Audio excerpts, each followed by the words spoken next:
Mereka kemudian mewarisi surga Firdaus. Ya Allah ya Rabb, kalau harta lapangan pesawat aja kita miliki di dunia ini, senangnya minta ampun. Kita diberi rumah yang begitu besar, senangnya minta ampun. Dikasih warisan miliaran, Masya Allah. Ini Firdaus coy. Siapa yang gak mau? Siapa yang gak mau? Maka ketika umat Islam itu tahu, sadar dirinya adalah pewaris, mereka kudu pasti bersyukur kepada Allah. Tidak kufur, tidak sombong di hadapan Allah. Senantiasa memuji Allah, berterima kasih kepada Allah, dengan sujud menghambakan diri kepada Allah. Karena mereka diberikan warisan oleh Allah berupa surga Firdaus. Makanya umat Islam itu tak ada beratnya. Ketika mereka ibadah benar-benar ikhlas, tidak akan mungkin mereka itu sholat lagi. Hai, sadarilah, kamu nggak diberikan harta, yang diberikan oleh Allah kepadamu surga Firdaus. Dan di kehidupan berikutnya, hidupan kekal, kamu adalah pewarisnya.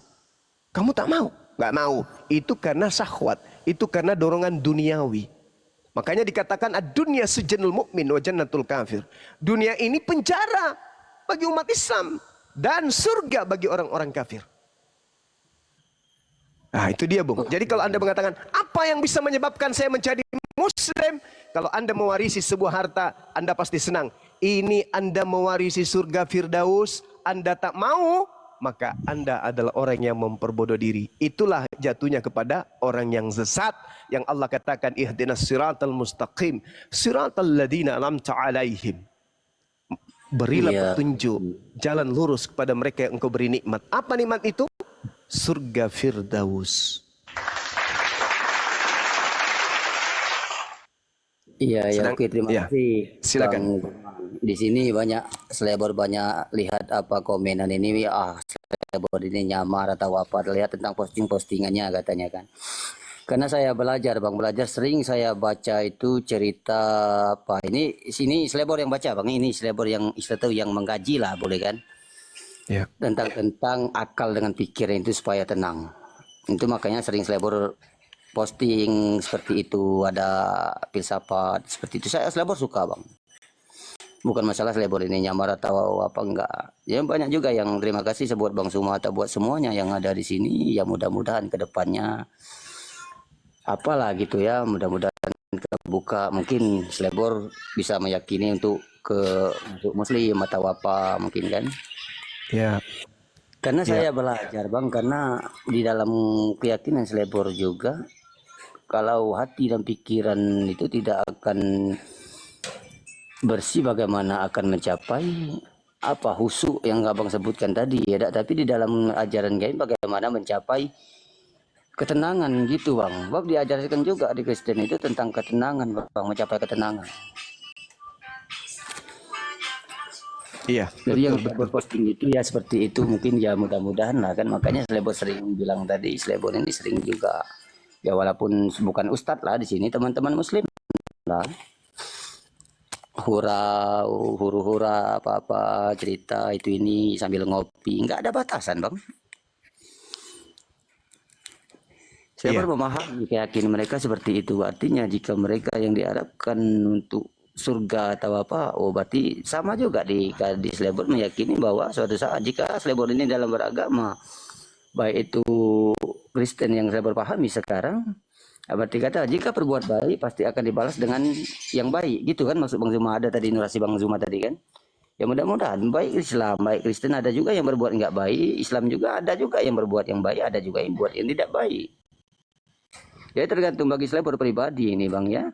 Jika orang itu berbuat baik akan dibalas dengan kebaikan. Ya itu aja yang selebor yakin, Bang. Terima kasih, Bang Zuma. Iya, baik. Silakan. Saya kira cukup ya, teman-teman. Iya, untuk mic. Ya. Menarik sih silakan, tadi. Bang. Mungkin ada mau ditambahkan, silakan. Izin sedikit ya, Gurunda ya. Iya. Bang Slebor, saya hanya mengajak Anda kembali ke fitrah, Bang Slebor ya, ke fitrah Anda sendiri. Oke, siap. yaitu sholat. Fitrah manusia itu sholat gitu. Di dalam Al-Quran kami diserukan wa ilahukum ilahu wahid. Jadi Tuhan itu satu, esa gitu. Mari kita menyembah Tuhan yang sama. Tuhannya para nabi. Yang disembah Nabi Adam, yang disembah Nabi Noah, yang disembah Nabi Abraham, yang disembah Nabi Musa, yang disembah Salomo, yang disembah Daud, yang disembah Isa, dan disembah oleh kami juga. Mari kita kembali ke fitrah kita gitu. Karena ciri dari orang tunduk dan patuh itu adalah sujud. Coba lihat di kitab Anda, Nabi Abraham saja ya, di Kejadian 24 nomor 52. Di situ Abraham sujud menyembah. Tuh. Di Al-Qur'an apakah ada? Ada. Di dalam Quran surah Ibrahim ayat 40. Rabbi ja'alni muqimas shalah wa min dzurriyyati. Rabbana taqabbal du'a. Nabi Ibrahim dijelaskan baik di Bible maupun di Al-Quran, dia melakukan sujud. Tuh, ciri orang tunduk dan patuh kepada Tuhan semesta alam. Terus lanjut ke Nabi Musa. Ya, Nabi Musa di dalam Keluaran 34 nomor 8. Di situ Nabi Musa pun sujud menyembah. Tuh, para nabi sujud menyembah. Jadi ciri orang berserah diri itu semenjak dahulu adalah sujud. Terus kalau kita rujuk ke Al-Quran, apakah Nabi Musa juga melakukan sujud, sholat? Lihat, Quran surah Toha ayat 14. Innani anallah la ilaha illa ana fa'budani wa aqimis sholata li dzikri. Sesungguhnya aku ini adalah Allah. Tidak ada Tuhan selain aku. Maka sembahlah aku dan dirikanlah sholat untuk mengingatku. Tuh, Nabi Musa dijelaskan juga sholat, juga sujud. Di Bible di Keluaran 34 nomor 8 juga sujud. Lanjut ke Yesus dan atau ke Nabi Isa. Ya, Yesus di Taman Getsemani, dia pernah berdoa dan bersujud kepada Bapaknya. Tuh, dia doa, sujud. Kalau kita lihat dari gramatika bahasa, sholah itu adalah doa. Sudah dilakukan oleh para nabi terdahulu gitu. Di Taman Getsemani, dia memohon, ya, semalam-malaman, sujud, berdoa. Apakah ada Nabi Isa juga melakukan sujud atau sholat di dalam Al-Quran? Ada, Bang, ada. Di dalam Quran, surah Maryam ayat 31. Wa ja'alani mubarakan aynama kuntu wa awsani bis shalah wa awsani bis sholati waz zakati ma dumtu hayya. Allah menjadikan aku orang diberkahi dimanapun.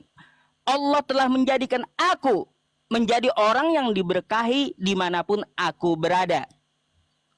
Dan dia memerintahkan aku untuk mendirikan sholat sepanjang hidupku. Tuh Nabi Isa. Buka aja dalil-dalil yang saya sebutkan. Silakan Anda banding.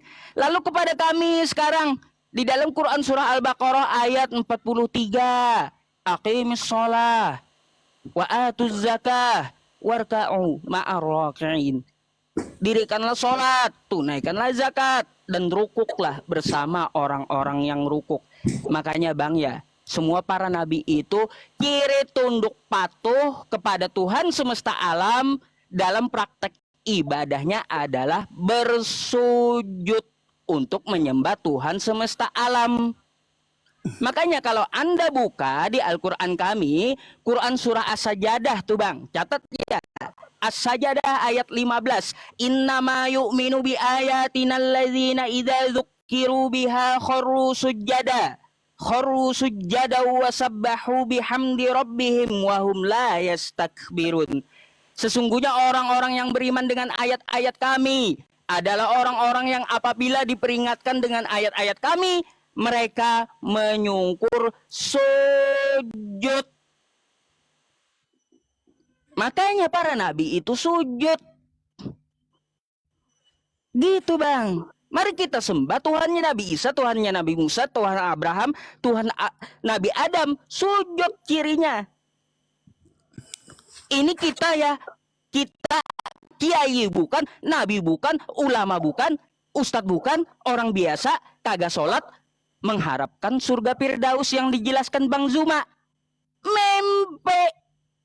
Apalagi ibadahnya seminggu sekali. Ah, itu bang. Iya, oke.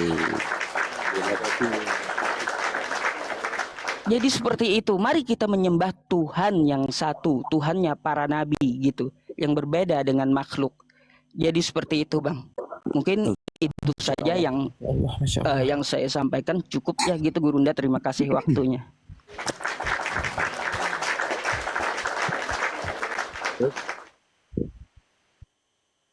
Oke semuanya, Bang Zuma, Penjelasan Ustaz Yusuf. Kak Lika, Kak Tiara, Kak Melani, Bang Zupli, Bang Daya, Bang Kristen, itu penjelasannya ya, mudah-mudahan lah untuk bagi selebor. Kristen.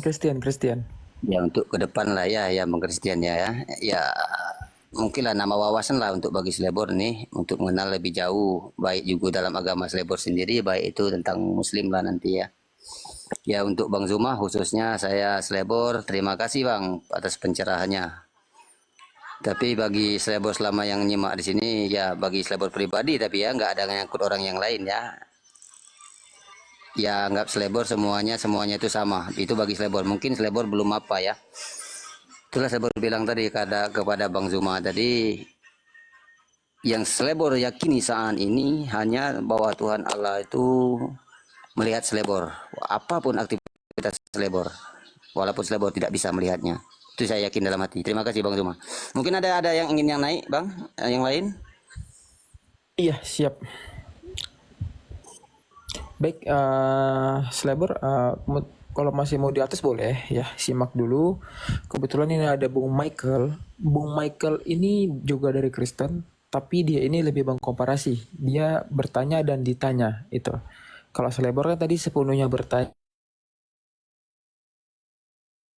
aktif dalam bertanya dan ditanya, tapi orangnya santun. Michael, monitor. Oke, selamat pagi semuanya. Iya, oke. Selamat pagi Bang. Iya, Salam. Oke. Baik, Bung Selebor boleh di mute dulu ya sambil menyimak. Kita fokus ke Bung Michael. Bung Michael. Iya, terkait ya diskusi tadi dan diskusi kita semalam, apakah ada yang mau ditanyakan ataukah ada yang mau disimpulkan? Oke. Jadi saya akan jelaskan sedikit ya tadi yang sudah disampaikan oleh Bang Zuma sama Yusufi. Jadi fitrah manusia ini sebenarnya apa sih? Untuk menguniversalkan itu, fitrah manusia itu adalah beribadah, sehingga menjadi universal. Sujud, berdoa, kemudian muji memuliakan membesarkan nama Tuhan. Itu universalnya gitu. Oke. Kalau di Muslim melaksanakan sholat 5 waktu. Kemudian kalau di hari Jumat mereka berbondong-bondong ke masjid terdekat untuk sholat Jumat berjamaah. Kemudian apakah Kristen itu ibadahnya seminggu sekali? Jadi yang saya katakan tadi, jadi fitrahnya manusia itu adalah beribadah, sehingga universal. Berdoa, kemudian membaca firman, kemudian muji memuliakan membesarkan nama Tuhan, atau kalau dalam Muslim, sholat 5 waktu. Apakah hanya seminggu sekali? Apakah Senin sampai dengan Sabtu itu tidak berdoa?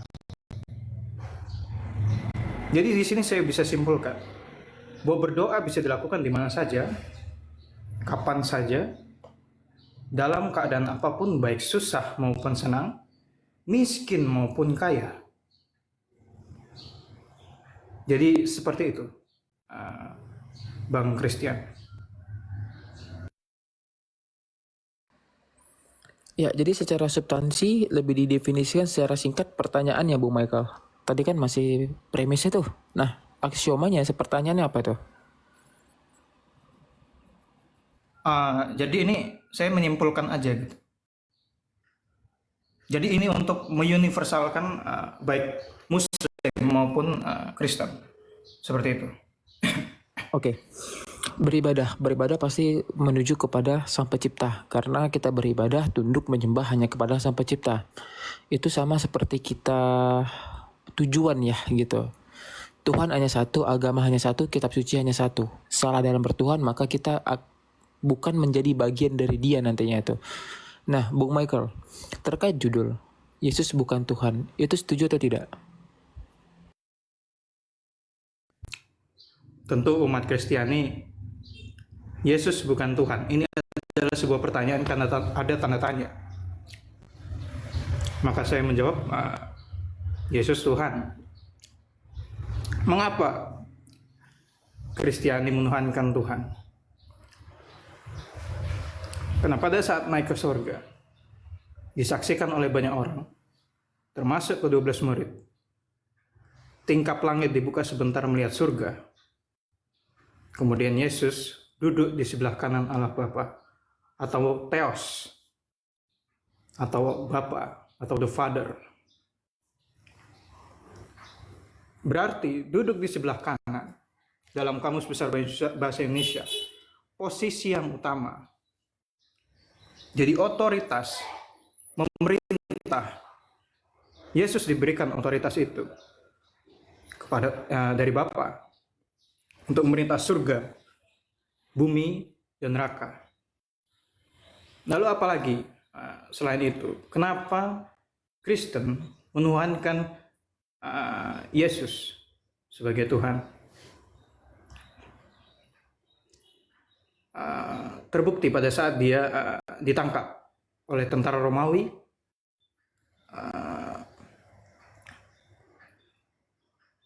kemudian dia berkata kepada Yohanes setelah perjamuan makan itu, Yohanes, kamu akan menyangkal aku 3 kali sebelum ayam berkokok. Dan benar saja, Yohanes tanpa sadar menyangkal Yesus. Apakah engkau mengenal dia, Yohanes? Dia bersama-sama dengan engkau. Tidak, aku tidak mengenal dia. 1 itu. 2, apakah engkau mengenal dia? Tidak, aku tidak mengenal dia. 2, dan ketiga kali jawabannya tetap sama. Dan itulah kenapa Kristen menuhankan Yesus. Karena dari situ kita bisa melihat, dari ayat itu, dari ayat Yohanes, berapa itu saya lupa, Yesus itu maha tahu gitu. Kok iso gitu? Kok dia bisa tahu kalau Yohanes akan menyangkal Yesus sebanyak 3 kali sebelum ayam berkokok?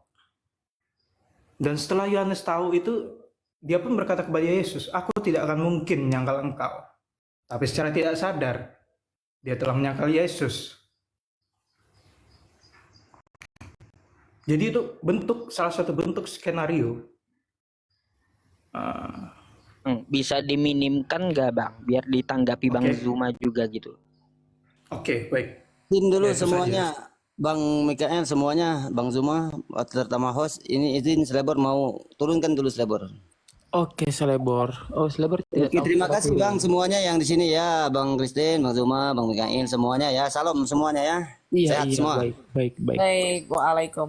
Waalaikumsalam. Oke, izin pamit. Baik, atas kuasaku maka akan Turunkan, Bang. kuturunkan kamu ke dunia bawah. Baik. Oke. Iya, silakan dilanjut secara singkat. Pernyataannya bahwasannya menolak dan mengatakan Yesus adalah Tuhan.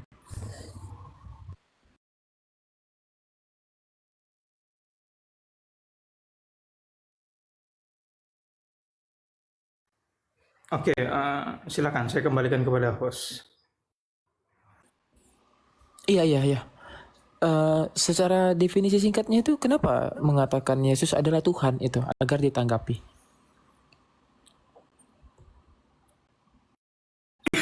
Oke. Jadi Yesus adalah Tuhan.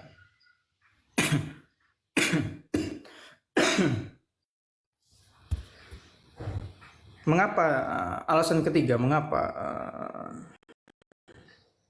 Yesus adalah Tuhan dan Juru Selamat? Karena pada awalnya firman itu bukan diciptakan, tapi firman itu adalah Theos itu sendiri. Maka firman yang menjadi manusia adalah Tuhan itu sendiri. Esensinya sama. Lalu mengapa disebut anak? Ya karena dilahirkan. Itu dasarnya. Kenapa disebut anak manusia? Ya dilahirkan. Itu dasarnya. Lalu di sini kita membutuhkan logis. Nah, ini yang jadi masalah ini. Logis.